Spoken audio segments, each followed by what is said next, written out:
이상한 모습이 연출된다. 노를 저을 때 포를 쏠 수 없다. 그리고 포를 쏠 때는 노를 저지 못하는 일이 벌어지고 만다.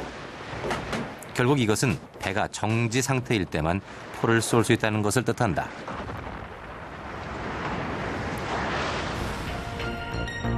그런데 선조 수정실록을 보면 전투원이 사면으로 포를 쏘면서 가로 세로 오락가락하는 것이 나는 듯이 빨랐다고 한다.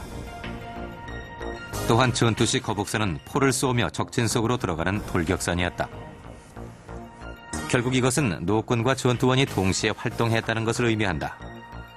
그렇다면 과연 임진왜란 당시 거북선은 어떻게 해서 노군과 전투원들이 민첩하게 움직일 수 있었던 것일까? 당시 거북선과 함께 주력선이었던 한 전선을 살펴보자. 바로 판옥선이다. 이것은 거북선보다 40여년 앞서 만들어진 것이다. 그런데 판옥선은 다른 전선과는 달랐다.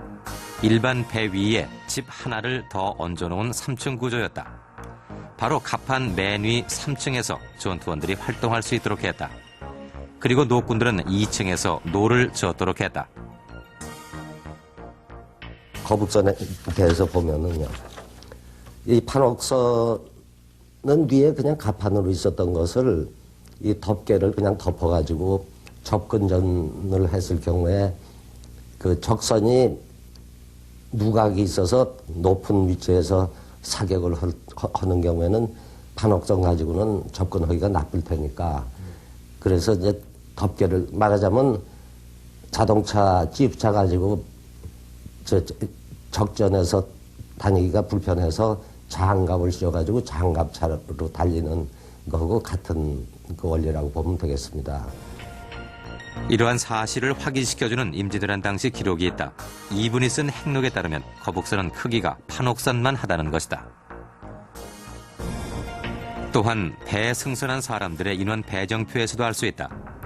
전체 승선 인원을 보면 거북선 158명, 판옥선 164명으로 거의 비슷한 것으로 나타났다.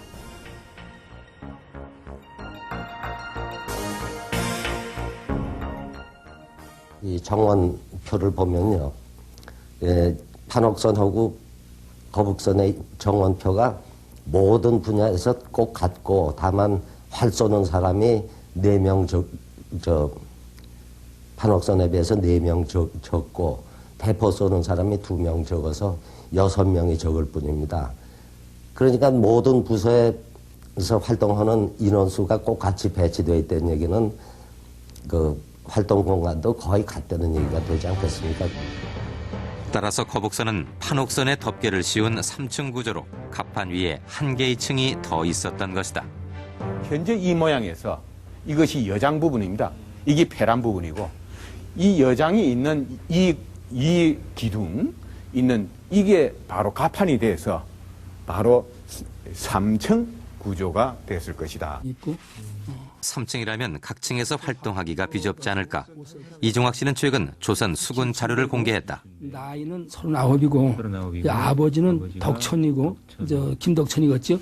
주소는 고성이거든요. 그리고 이제 고성인데 이제 사등은 이제 고성 하나의 저희 동네 이름이거든요. 고성 사등이고, 이제 장은 이게 키를 얘기하는 걸 거예요. 키가 장이 4척인데. 이 기록에는 키가 모두 4척으로 나타나 있다. 이것은 키의 정확한 치수라기보다는 당시 배 구조를 고려해 병사들을 선발했음을 짐작해 한다. 여기에 갑판을 만들고, 이 공간에서 요보다 조금 더 높일 수도 있는 거고, 한 이 정도에서도 포는 쏠 수 있는 겁니다. 또 노를 젓는 데는 엎드려서 젓는단 말입니다. 이 뻣뻣서서 이렇게 젓는 것이 아니고, 이렇게 엎드려서 젓기 때문에 이 높이로서 가능할 겁니다. 따라서 거북선은 판옥선과 같은 3층 구조로 노군과 전투원의 공간을 분리시켰던 것이다. 그렇게 함으로써 전투 능력을 최대한 발휘할 수 있게 만들어진 전선이었다.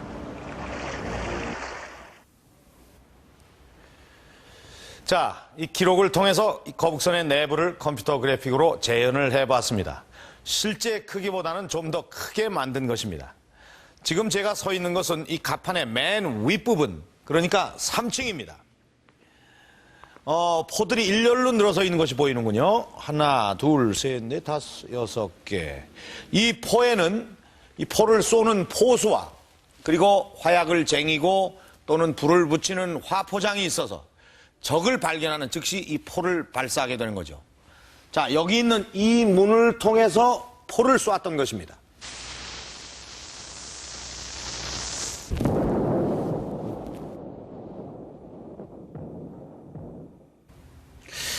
뿐만 아니라 이 문은 이 포를 쏘았을 때 나오는 연기를 밖으로 내보낼 수 있도록 그 환기 구멍으로도 쓰였던 것입니다. 자, 그리고 이 3층에는 문이 하나 더 있습니다. 바로 덮개의 여닫이 문인데 이 거적이나 이형을 덮을 때 또는 돛대를 세웠다 눕혔다 할 때 바로 이 문을 이용했던 것입니다. 자, 여기 보이는 바로 이 큰 기둥이 돛대인데요. 이 돛대는 2층과 3층을 하나로 터서 세웠다 눕혔다 할 수 있도록 되어 있습니다. 자, 그러면 2층으로 한번 내려가 보도록 하겠습니다.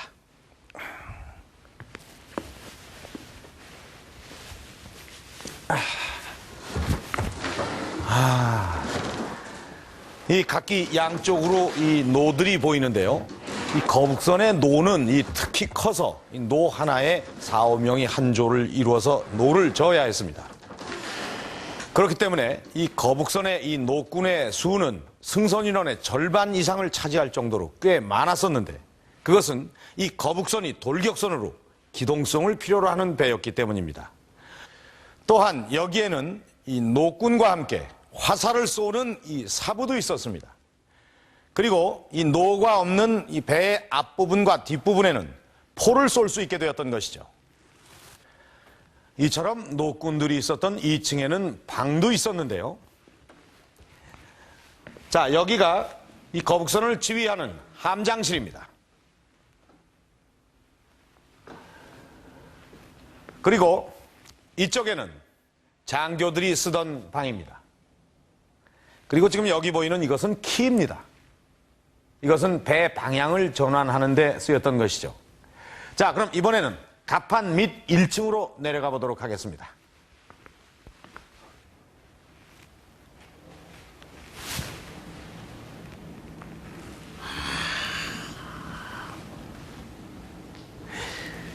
이 1층 뱃전에는 배 안에 물이 차기 때문에 이 물을 퍼내는 사람도 있었습니다. 그런데 이 무엇보다도 1층에는 방이 많이 보입니다. 일부러는 이 화포류나 창검을 보관하는 탄약 창고로 썼고 대부분은 이 병사들이 휴식을 취하는 그런 곳이었습니다.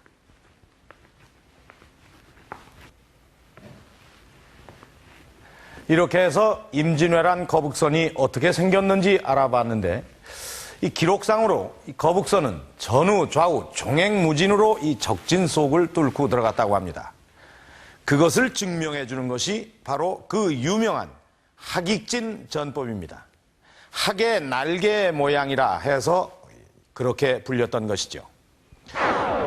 이 하익진은 후퇴하던 거북선이 갑자기 180도로 방향을 꺾어서 적진 속으로 공격해 들어가면서부터 시작이 된 것입니다. 이 거북선이 외선의 진영을 흐트리는 동안 우리 측의 다른 전선들도 이 거북선을 쫓아서 일제히 방향을 꺾어 진을 형성하게 된 것이죠. 이렇게 하익진은 일순간에 외선을 꼼짝 못하도록 포위하는 당시로서는 최고의 전법이었던 것입니다. 그러나 결국 이것은 거북선